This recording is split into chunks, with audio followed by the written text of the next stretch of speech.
राधे राधे, जय श्री कृष्ण। मैं queen star 9 आप सभी को भागवत गीता के श्लोकों से अवगत कराने की कोशिश करती हूँ। कृष्ण भागवत गीता के ये श्लोक जो कृष्ण के द्वारा ही बोला गया माना जाता है, यानी कृष्ण ने ही इसे दिया है, यही शाश्वत सत्य है। कृष्ण भगवान के ये श्लोक आपके जीवन के उन सारे संघर्ष या क्वेश्चन को वो दूर करे, उसका उत्तर के रूप में आपके सामने आए। मेरी यही प्रार्थना है आप परमपिता परमेश्वर से, कृष्ण से, ताकि आप सभी के जीवन में जहाँ भी आपको लग रहा है कि आप स्टॉप कर रहे हैं या फिर आप असमंजस हैं, तो कृष्ण भगवान के ये श्लोक आपको उन चीज़ों से निवारण करे। आइए हम कृष्ण के भागवत गीता का यह दूसरा अध्याय का श्लोक नंबर 18 है और इसे जानने की कोशिश करते हैं। अंतवंत इमे देहा नित्यस्योक्ता शरीरिणा अनाशिनो अप्रेमस्य तस्मादुद्धस्व भारत। अविनाशी अप्रेममय तथा शाश्वत जीव के भौतिक शरीर का अंत अवश्यंभावी है, अतः हे भारतवंशी युद्ध करो। तात्पर्य यह है कि भौतिक शरीर स्वभाव से नाशवान है, यह तत्क्षण नष्ट हो सकता है और 100 वर्ष बाद भी यह केवल समय की बात है। अर्थात जैसा कि मैंने आपको बता रही हूँ कि जैसे समय, दिन या पल हम सो कर गुजारे या हंस कर गुजारे या फिर कुछ काम करके गुजारे, पर समय का नष्ट होना मतलब बीतना तय है। और जब यह बीत जाएगा तो हमें इसी समय में अपने कर्म को इस तरह से करना है ताकि हमारा यश और बढ़ सके, हमारे अपनों और हमारे युगों युगों तक कोई भी हम पर गलत लांछन न लगाए। तो इसीलिए हमें समय का सदुपयोग कर लेना चाहिए, जीवन का सदुपयोग कर लेना चाहिए। यह उसी तरह से है कि भोजन आपने बनाया है और दूसरे दिन वह खराब हो सकता है, इसलिए हमें समय रहते उसे ग्रहण कर लेना चाहिए, उसका सदुपयोग कर लेना चाहिए। इससे अनंत काल तक बनाए रखने की कोई संभावना नहीं है, किंतु आत्मा इतना सूक्ष्म है कि इसे शत्रु देख भी नहीं सकता, मारना तो दूर, जैसे कि पिछले श्लोक में कहा गया है। यह इतना सूक्ष्म है कि इसी के मापने की बात सोच भी नहीं सकता, अतः दोनों ही दृष्टि से शोक करना व्यर्थ है, क्योंकि जीव जिस रूप में है न तो उसे मारा जा सकता है और ना ही शरीर को कुछ समय तक या अस्थायी रूप से बचाया जा सकता है। पूर्ण आत्मा के सूक्ष्म कण अपने कर्म के अनुसार ही शरीर धारण करते हैं। वेदांत सूत्र जीव को प्रकाश बताया गया है क्योंकि वह परम प्रकाश का अंश है। दोस्तों, यह 19वां श्लोक है और यह श्लोक येनं वेति हन्तारं अचनं मन्यते हतम् उभोत न विजानितो नायं हन्ति न हन्यते।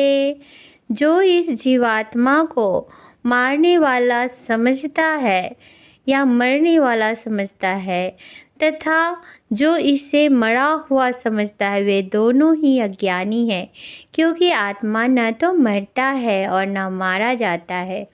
तात्पर्य यह है कि यह देहधारी जीव को किसी घातक हथियार से आघात पहुंचाया जाता है तो यह समझ लेना चाहिए कि शरीर के भीतर का जीव आत्मा नहीं मरा है। आत्मा इतना सूक्ष्म है कि इसे किसी तरह भी भौतिक हथियार से मार पाना संभव नहीं है। जैसा कि अगले श्लोक से स्पष्ट हो जाएगा, न कि ही जीवात्मा अपने आध्यात्मिक स्वरूप के कारण बद्ध है। जिसे मारा जाता है या जिसे मरा हुआ समझा जाता है वह केवल शरीर होता है, किंतु इसका तात्पर्य शरीर के वध को प्रोत्साहित करना नहीं है। वैदिक आदेश है मां हिष्यात सर्वभूतानि, किसी भी जीव की हिंसा न करो, ना ही जीवात्मा अवध्य है। का अर्थ है कि पशु हिंसा का प्रोत्साहन दिया जाए, किसी भी जीव के शरीर की अनाधिकार हत्या करना निंद्य है और राज्य तथा भागवत विधान के द्वारा दंडनीय है, किंतु अर्जुन को तो धर्म के नियमानुसार मारने के लिए नियुक्त किया जा रहा है, किसी का पागलपन के वश में नहीं। दोस्तों, हमें किसी का भी वध नहीं करना चाहिए, पर कोई आपको मारने के लिए तैयार है तो आपकी आत्मरक्षा के लिए, अपनी यश कीर्ति की रक्षा के लिए आपको उसको मारना आपके लिए धर्म के लिए पालन है, मतलब धर्म के नियमानुसार है।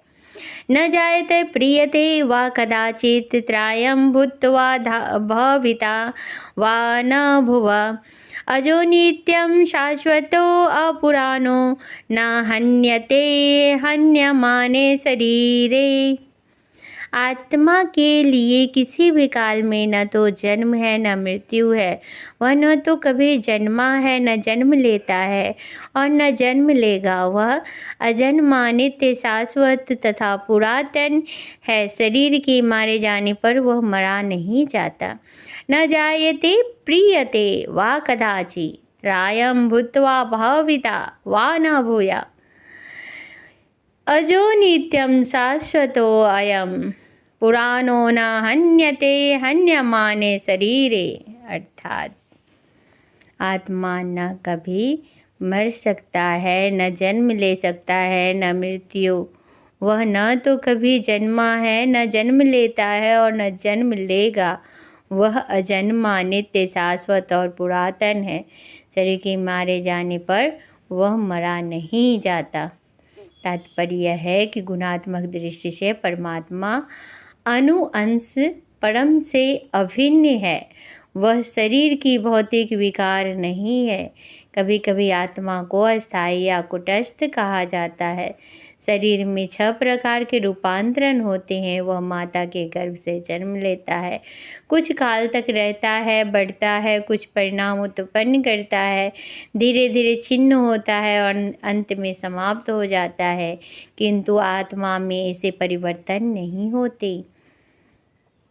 आत्मा अजन्मा है, किंतु चूंकि वह भौतिक शरीर धारण करता है, वह शरीर जन्म लेता है। आत्मा न तो जन्म लेता है न मरता है। जिसका जन्म होता है उसकी मृत्यु भी होती है, और चूंकि आत्मा जन्म नहीं लेता, अतः उसका न तो भूत है, न वर्तमान है, न भविष्य है। वह नित्य शाश्वत तथा सनातन है, अर्थात उसके जन्म लेने का कोई इतिहास नहीं है।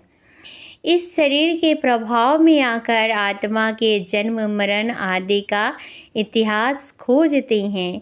आत्मा शरीर की तरह कभी भी वृद्ध नहीं होता, अतः तथाकथित वृद्ध पुरुष भी अपने में बाल्यकाल या युवा अवस्था जैसी अनुभूति पाता है। शरीर के परिवर्तन का आत्मा पर कोई प्रभाव नहीं पड़ता। आत्मा वृक्ष या किसी अन्य भौतिक वस्तु की तरह छिन्न है।